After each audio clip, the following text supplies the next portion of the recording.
Monday, right? Let's see that. Okay, so I collect all the data done by you guys, each team, 6 team, right? Also, we have 16 data here. And each team has all the quantity except team 1, they have production decision. Team 1, they're doing the manufacturing or supplying job. So you can see this is the Michael's demand, customer demand, right? 7, 8, 6, 9, 9, 10. Follow the uniform distribution from 6 to 10, no surprise. His demand is very stable, as we promised, right? Very stable. Then we go to team 6, which is the Wonder, okay, the Giralis team. And then the first thing when you look at the first period, everybody is very rational. Every team understand, okay, the downstream demand is between 6 and 10. So you can see every team produces makes sense. 8, 9, 8, 10, 9, 10. Perfect sense, very good. But it's changed from period 2. For period 2, what's happened is that this team, the last team, right, Girard team, for whatever they have 1 left over. Then they're panic about that left over, they only order 3, which is not rational because you order 3, not enough for sure, right? But anyway, they order 3. And then they only order 7 in the second period. So you can see that they decrease the order quantity from period 2 and period 3. And then from Boole effects, you can see this fluctuation become larger. Go to team 5, their supplier. 2, 3, 5, in period 5, 6, 7. Very small. Okay, then go upstream, team 4, they become panic here because they have a lot of unhandled inventory after period 5. They stop ordering. Period 6. Right? Let's make it even larger. You can't see that clear. Okay. So that's team. I want to show team number 2.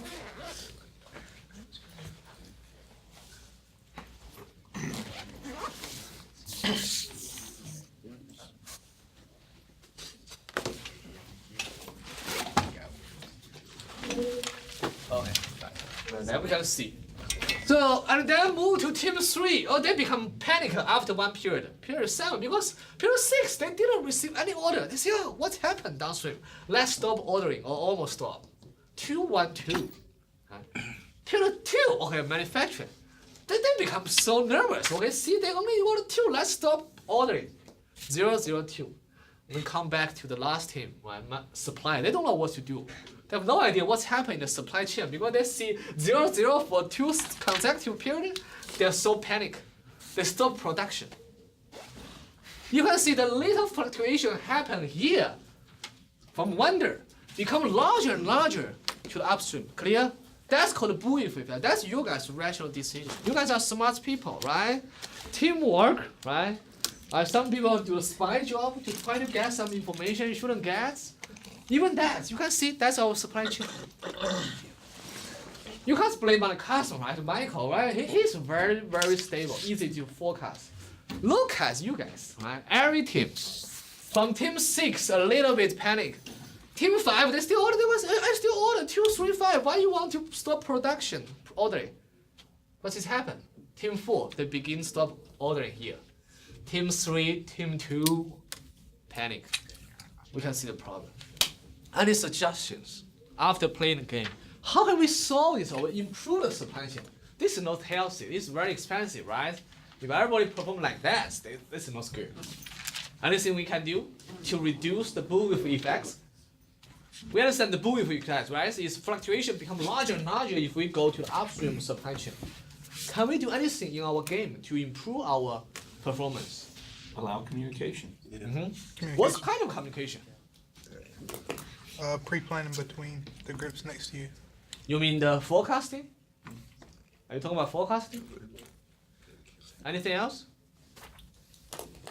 Make them more orders more constant. Well, you can't force people to order constant, right? Because customers still have fluctuation. So definitely fluctuation is expected. But adjust to when it's need to instead of like you ordered 10 but then you gonna just order like one product. Like that doesn't make sense. But Yeah, it doesn't make sense, but you can ask a dealer. Yes, they order 15, 10, 12, and then become 0, 0, 2.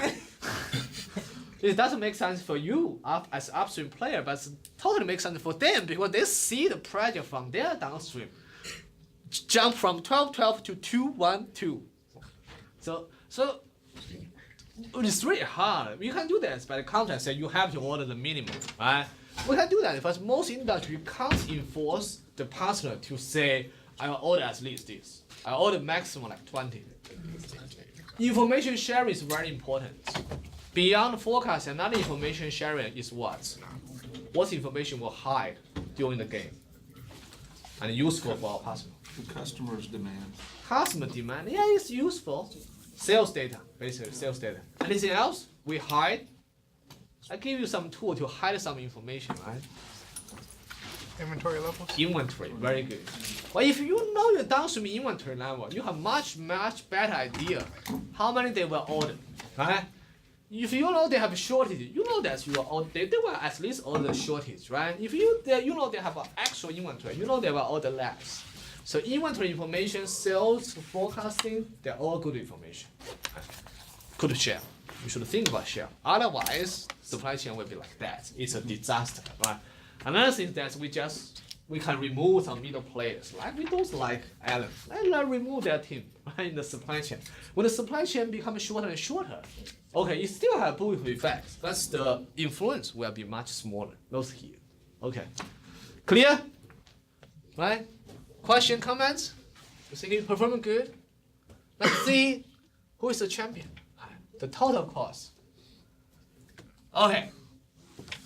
Team 6 has the lowest total cost 26 as a vendor. Vendor not surprising because they face Michael Smith, right? Michael Smith is a perfect customer. Well, they only have $26 charge for 11 period. Team 5, $53. Okay, let's move further. Team 4, $89. Team 3, $73. Team 2, $102. Team 1, supply, $122. Then, from this number I showed you guys, which team you think has the best performance? Which team? Probably team Team 3. 6. Team 6? Isn't the objective to have the lowest number? Wasn't that the Which team? Everybody agree Team 6 has the best performance? Yes. Yeah? Huh? I don't know. You don't know? I've never been judging performance just on cost. It can't be number. Yes. Reels is correct. We can't judge the performance just by compare the cost because it's not apple to apple comparison. If your position is in the upstream supply chain, you definitely has a higher cost, most likely. I would say, I can't say which one is a champion, but I can tell Team 3's performance is very good because they beat Team 4. Team 4, you guys' performance should be better than Team 3 because in your position, you are on the downstream of Team 3.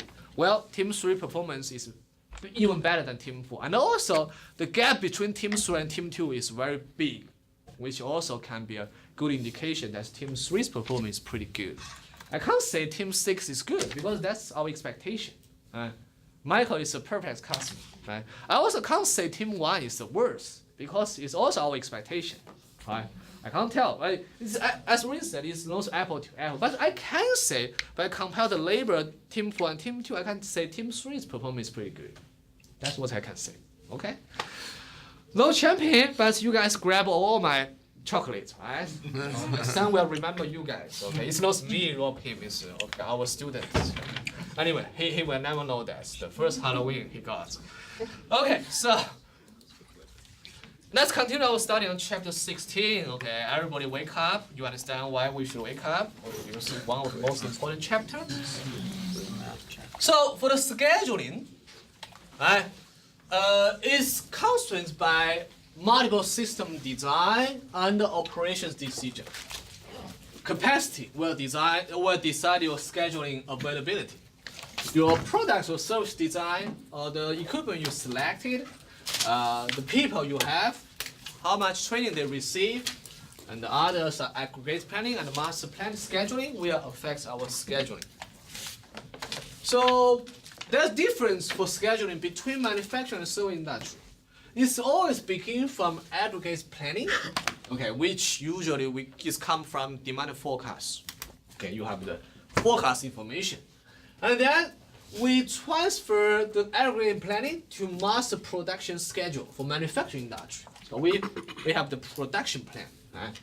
From production plan, we transfer to material requirements planning, which we'll cover later in chapter 12. And then finally, shop floor schedule. For the service, we don't have production. Well, we only have master schedule, no production. And then we have monthly and weekly schedule, and come to daily schedule. So that is the scheduling hierarchies. There are 3 systems. For each system, the schedule strategy is a little bit different. The first is high volume system. The high volume system is most likely standard products with high volume demand, like bottled water, soda, bread, food, right? Regular food, right? So, though all jobs follow the same sequence. When you produce the water, the most important thing is to make sure there's no interruption of maintenance time. Right? To achieve a smooth rate of flow of good through the system in order to get high utilization of labor and equipment. Okay, that's the major purpose for the schedule for high volume system. The difficulty, well, usually very few flow systems entirely dedicated contribute to a single product or service. Each product change, such as soda from Coke to Spritz to Fanta, so it requires slightly different inputs of parts, different material, different processing requirements. So you should try to avoid extra inventory. Okay. Any disruption for your equipment, for your labor, okay, will definitely decrease your outputs. So that's a difficulty for high volume system. How can we make the high volume system scheduling successful? So first, you should improve your products and process design to make it as standard as possible. For example, we don't want to change a lot of material or equipment when we switch from producing Coke to Fanta, right? We want to make it as similar as possible. Preventive maintenance. Maintenance will take some time, but still much better than interruption, right? Rapid repair when the breakdown happens. We want to have the optimal products mix. Right? Quality problem should be under control. Supply, right? Because we have to produce all the time. Our supply should be very reliable. Second system is the intermediate volume system. For this system, outputs usually fall between the standard type of outputs of high volume system and the low volume system, which is make to order output system. So in the intermediate volume system, usually your outputs are insufficient to warrant continuous production. So it's more economical to produce intermittently. Okay? And then your working center can shift from one product to another. Are you familiar with that? You will be familiar with this. Okay. Anybody remember? What does this formula represent? 3 letters. E, O, not E, EPQ. Very good. For the intermediate volume system, okay, when you design a production plan, you know that your production rates is higher than your demand rates. You can't produce forever. You have to stop sometime. And then is the best model to use is the EPQ model. Right? So we produce this quantity and we stop until we use all our inventory and we, okay, schedule the production again.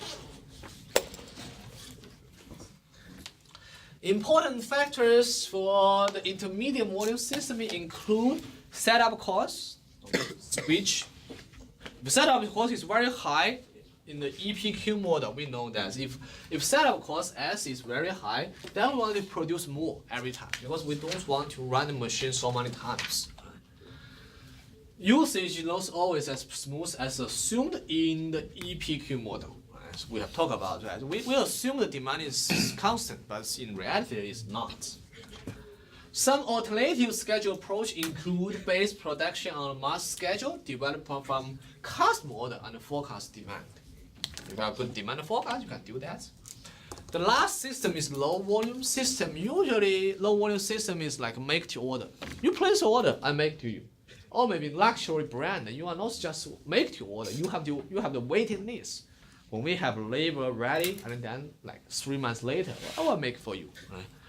For the low volume system, there are many variations in requirements. First one is make to order product. Usually the customer has very high customization requirements. So I really want this purse with this sparkling and this metal, how to design the zip, and then maybe Hello Kitty on the zip, all kind of stuff, right?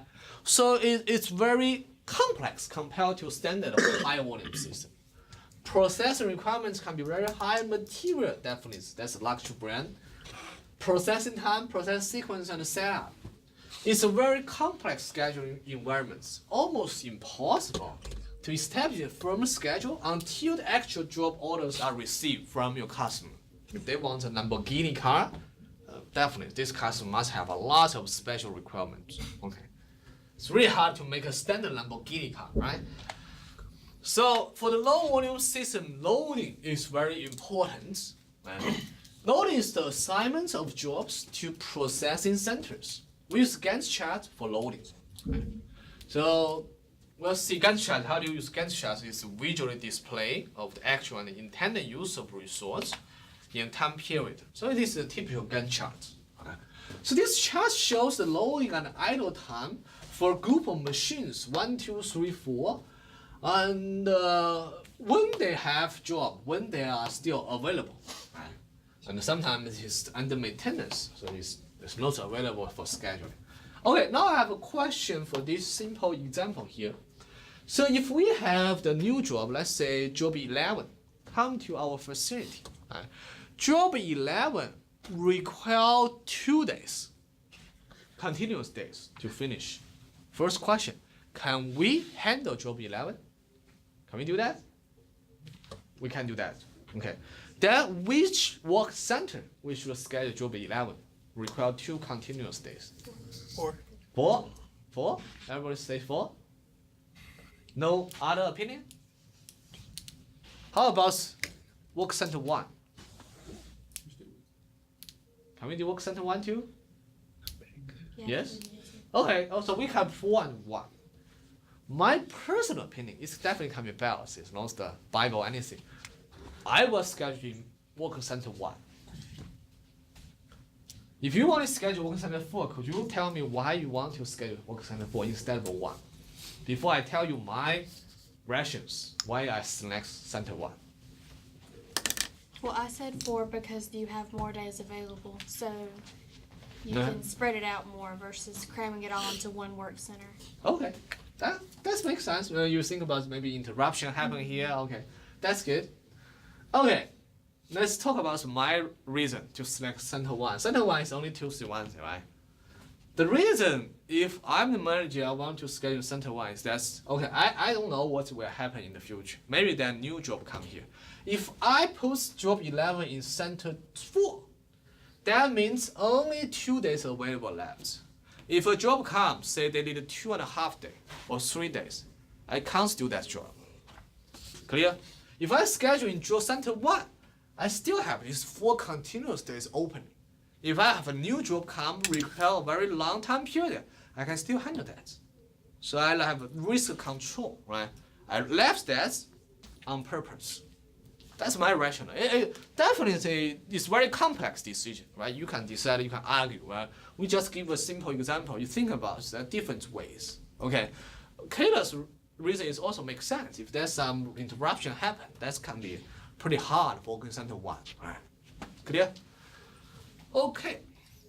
The loading approach, there are 2 approaches. One is the infinite loading, so it's pretty, I can't say silly, but it's not a smart way. It's like, you don't consider capacity, you just load that, or push to you. It's a push mode. Well, on the other hand, it's more popular nowadays, finite loading. You assign work center, consider the working load, okay, the capacity. 2 basic schedule approach, forward schedule and back of schedule. It's very easy to understand. Forward schedule, that's okay. You give me 5 homeworks now. I have 5 5 courses. Okay, each course has a last homework today. And then I will schedule what I will do until the end of semester to finish these 5 homeworks. That's for scheduling, right? From today, day 1, day 2, day 3, what I should do. On the other hand, the backward scheduling is that's like give the due dates of these 5 homework. Okay, the last day of our semester. I will say okay, the day before due date I will do what? 2 days before due date I will do something else. 3 days before the due date I will do something else. That's backward scheduling. Well, definitely say I prefer my students use forward scheduling to move from now, but I understand many of you use backward scheduling. Say, okay, hopefully I can finish the homework in 2 days. So let's do that 2 days before the due date, right? You guys do that, right? Sometimes. So that's backward schedule. We can't say which one is better. It really depends on your situation. Right? So especially if you are really busy now, you probably want to use the backward schedule. Gantt charts can show the order of jobs in progress and whether they're on schedule. For example, for the different stage, drawing, sites, trees, shrimps, final inspection until the week 7. That also can be demonstrated by the Gantt charts. I/O control, inputs and outputs control. Right? So if we don't have I/O control, the problem is there's a capacity, right? We can push for error. That is, it's surpassed our limits. We can't handle that. So we want to have a balance between the inputs and outputs in order to maximize our utilization. So this is a typical inputs and outputs chart. If we plan to receive 100, but on the other hand we receive 120, the deviation is 20. Then we have cumulative deviation 20 for period 1. Period 2 plan to receive 100, we get 95. This period deviation is -5. The cumulative deviation period 1 plus period 2 is 15. Okay, similar for rest period. Output chart is the same. Right? Backlog is to track on your backlog, like with what we have done for on Monday's game. You want to track the backlog too. Okay, assignment model. So it's a linear programming model for optimal assignment task and resource.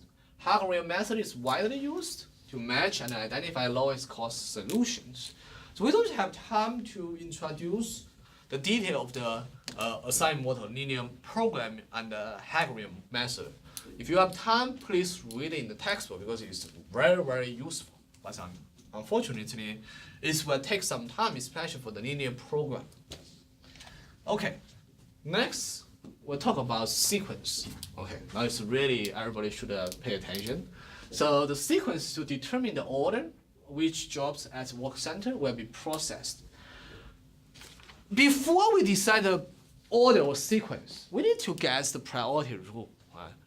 The rule generally assumes that job setup and time are independent of processing sequence. Basically, you say A, B, C, 3 jobs. You do A, B, C, or C, B, A. The job, the time required for each job is the same. It doesn't change. It's not like if you put A first, you spend only 2 hours. If you put A last, you spend 3 hours. This is not our assumption. Our assumption says it doesn't change, right? So job time is the time needed for setup and processing of job. There's so many different priority rules. The first one, you guys must be very familiar with that. First come, first serve. Could you tell us which industry you see they use this priority rule a lot? Any company, any industry, they use that? Dylan? Probably restaurants. Restaurants, especially fast food. Right? Restaurants, it depends. But high-level restaurant, they have appointment system. But fast food, you can't make any appointments, right? Any place else? First come, first serve? Electronic, maybe? Gas station, right? Definitely first come, first serve, right? So, okay. SPT, shortest process time.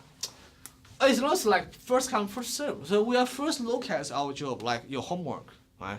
Many students like to do, begin from easy one. If this one is easy, will take me this time. I will do it first. I will let the hardest one as last. That's the idea of shortest process time. You want to do the job with the shortest time first. The next one is earliest due dates, EDD, which means instead of we consider the process, we consider the urgency of the job. If the homework even is hard, but it will due 3 days later, I want to do that now because even it's hard, I have to do that as early as possible. Right? So that's earliest due dates. The next one is called critical ratio. The idea of critical ratio is that they want to combine the processing time and the due dates together. Okay, to see, let's think about one situation. Your due date is 3 days later, but this homework is extremely easy. You only need to spend 2 hours. That's all you need to do that. So if you use the earliest due dates, you want to do that now, probably is not the best solution. So you want to get the ratio between the time, processing time, and the due dates, and then rank them and make your order. So that's called a critical ratio. SO, slack per operation, another mass rush, emergency, that's hospital they use a lot for these priority rules. Okay. The assumptions for all the rules that's first we know all the jobs in advance. There's no surprise, no new jobs or cancellation of jobs. Setup time is independent of process time and also they are deterministic. So basically we know the setup time and the process time in advance. No interruption. So it's very good condition. And then for the priority rule, sometimes we should pay attention. Maybe it's optimal for our local facility. Maybe it's not optimal for the global company. Okay, so that's something we should think about. Okay, that's good for us. What is good for the whole organization? So the metrics. If we want to see which order has the best performance, we need to consider metrics. There's 4 metrics here. Job flow time, job lateness, make span, and the average number of jobs. Okay, the best way to introduce them is not reading the concept for you guys, is go to the example. Okay, now let's begin the journey. Okay, you know why you should wake up now, right? Do I need to remind you guys why you should wake up now? Because your final exam, the calculation question. Okay? Should I make it more clear? No, right? Okay. Now the processing time and the due dates for 6 jobs waiting to be processed as a work center are given in the following table. We want to determine the sequence of jobs, the average flow time, the average tardiness, and the average number of jobs as a work center for each of these rules. First one, FCFS. What does this mean? First come, first First come, first serve. Second one, SPT. What does this mean? shortest process. Shortest processing time. Third one, EDD. Earliest due date. The last one, CR. Critical ratio. Very good. Okay, let's first do the first come, first serve together. Okay, part A. Tell me, what is your sequence? By using the first come, first serve priority rule. What is your sequence? Would it be Abrams? Yes. First come, first serve, right? A, B, C, D, E, F. A, B, C, D, E, F. That is like 1 second you get that.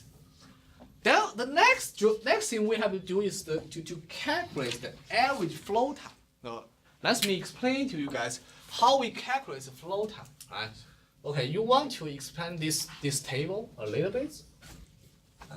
So this table is like A, B, C, D, E, F.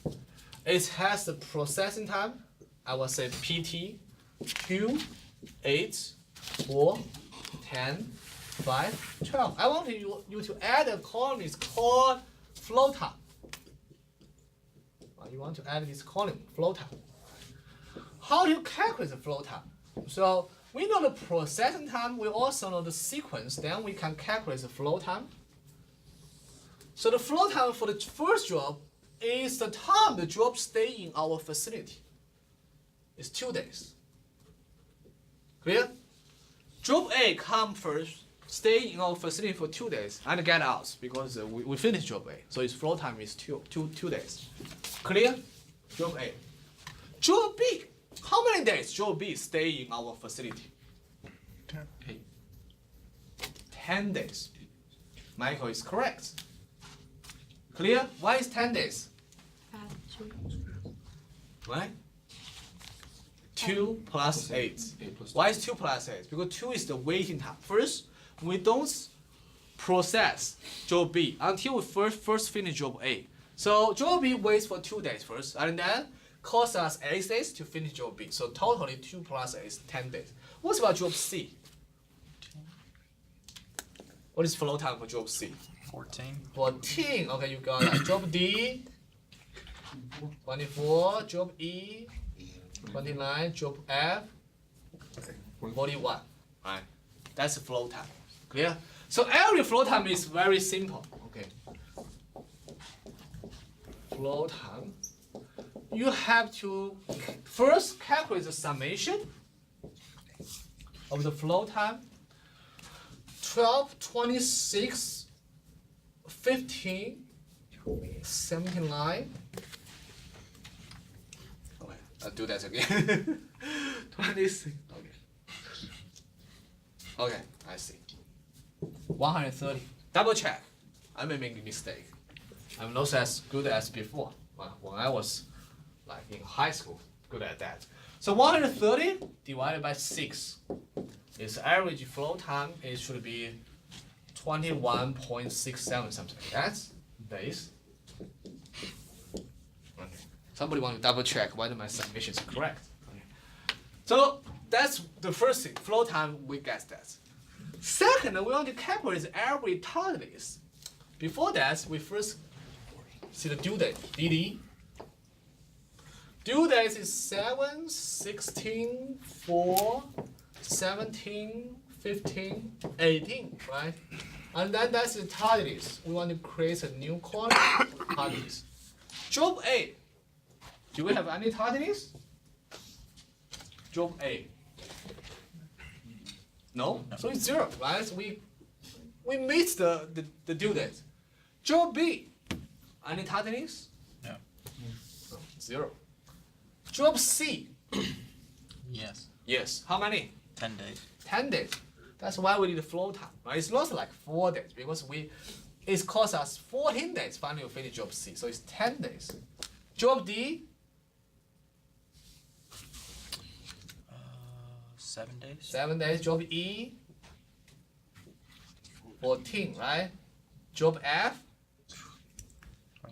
23. 23. Right. So add them together. That's just easier. For flow time, I got 120. It's 120 for flow time. Okay. So I told you guys, right? I'm not as good as before. Okay. Unfortunately, we rely on computer or calculator too much nowadays.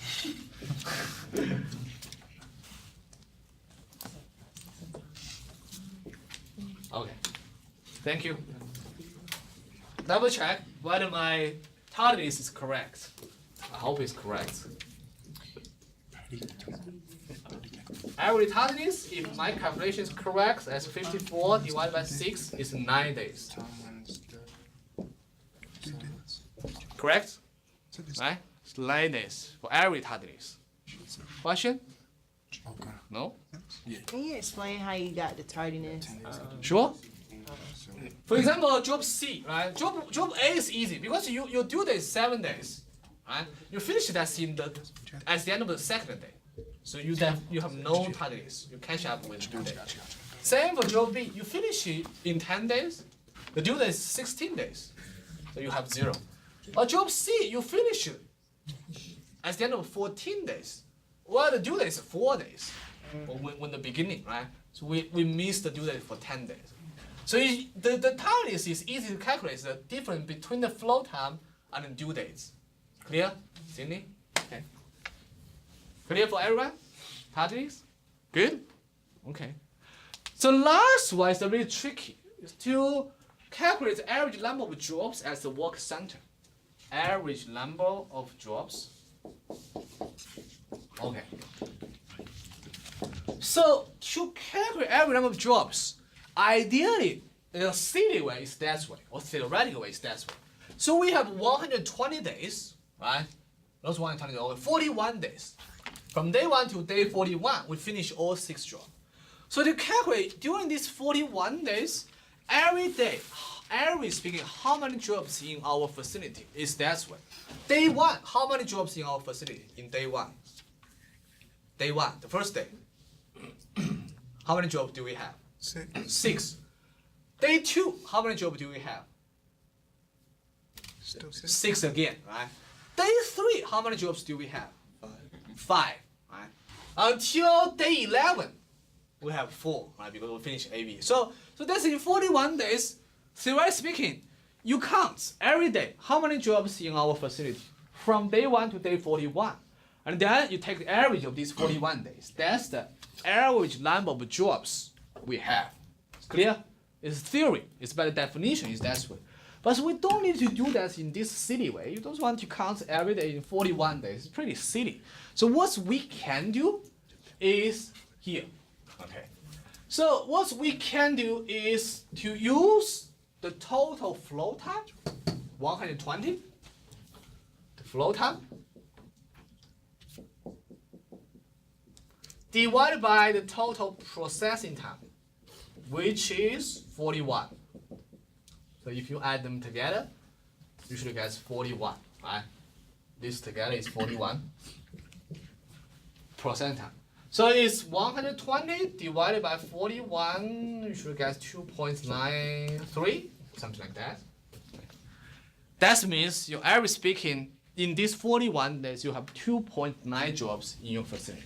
You can trust this formula. Okay, it can be proved. We don't have time, or it's not required in school business. But you should understand, theoretically speaking, or by the definition, the average number of jobs should calculate in that way. Every day you count how many jobs you have. Until the last day, you only have job F, right? And then take the average. But in reality, we don't need to do that in a silly way. We just get the total flow time, 120, divided by the total process time, 41. You get that. Clear? Let's have a quick review before I ask you guys to do the SPT. So, when you guess the sequence, you want to extend the table to add 2 columns. First is the flow time for each job, and the tardiness. Remember, for the rest B, C, D, the sequence is different. It's not A, B, C, D, E, F. So you should first make sure you have the correct sequence and correspond to the flow time, due date, and the tardiness. And then get the summation of the process time, and also flow time, and also tardiness. The average flow time is easy. You get the summation divided by 6. Every tardiness, summation of the tardiness divided by 6. Average number of jobs is the total flow time divided by processing time. So that's how we do that. Job B, part B. I will let you guys to do that, but first let's get together to get a sequence. What's the sequence of SPT? A, C, C, E, B, D, D, F, right? So that means when you write this table, it's not A, B, C, D, E, F. On the other hand, you should have A, C, E, B, D, F. That's for SPT. Clear? And that definitely everything should be changed. Processing time, due dates. Okay, then I will give you the last 10 minutes for you guys. Try to solve part B. Get the average flow time, average tardiness, and average number of jobs for shortage processing time priority rule. A, C, E, B, D, F. That is your SPT sequence. I will erase that because it will make you guys confused. Every number should be recalculated here. Because you should have this table.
the due date, you just rewrite, right? A due date is how many? 7. Just, yeah. That's A, C, and then this top.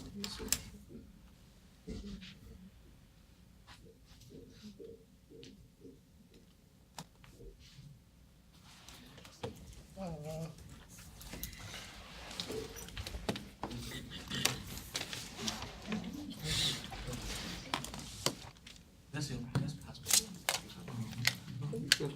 54 divided by 6. 6 jobs. I mean, like the numbers in this category. Whatever that is, full time. Date.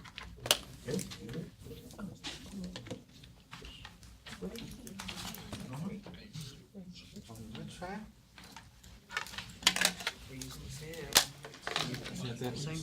Oh, yeah, I got it. Yeah, you're just gonna subtract that. No. Flow time, what you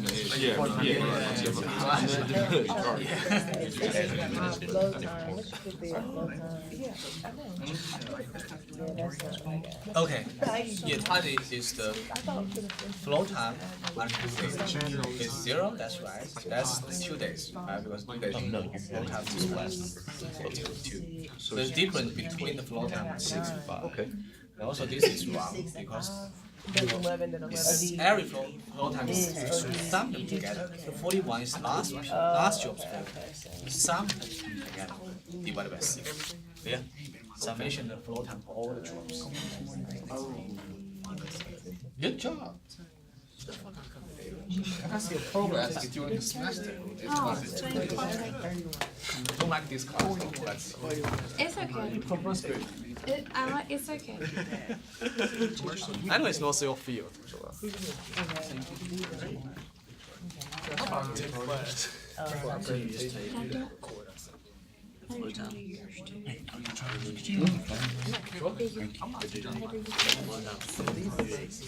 you remember what it was talking about?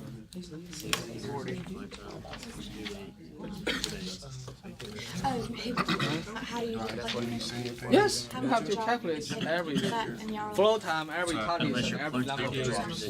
That's the purpose. Ground zero. Huh? Yeah, they. Yeah, because he was asking like, how many jobs do we have on day one? Well, day one we have. But shouldn't it still? Job 1 or job 8 took 2 days. But then after 2 days, we're only down to 5 jobs. Job 8 took 8. Because that took 2 days to finish. Okay, that's why I was like, what?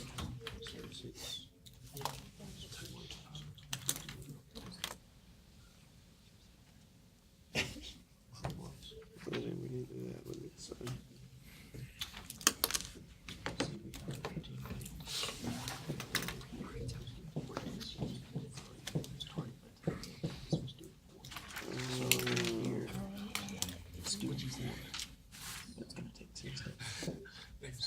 Okay, so you're just doing, I was making it more complicated.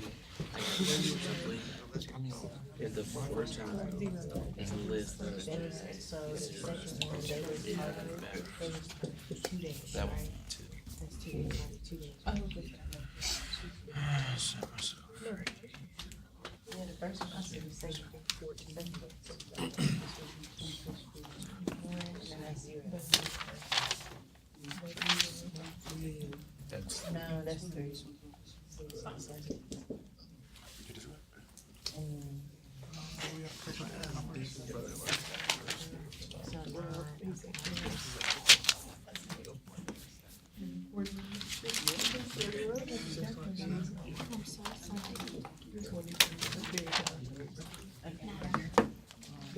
Okay, I think some of you have finished that. Some of you are on the right track, but it will take some time. Let's do that together, okay? And also keep your notes and bring that on Friday's class. We'll continue to do the past C, okay? But on Friday's class. So the sequence is ACEBDF. That's you create this table very similar to what we have done for the first come first serve.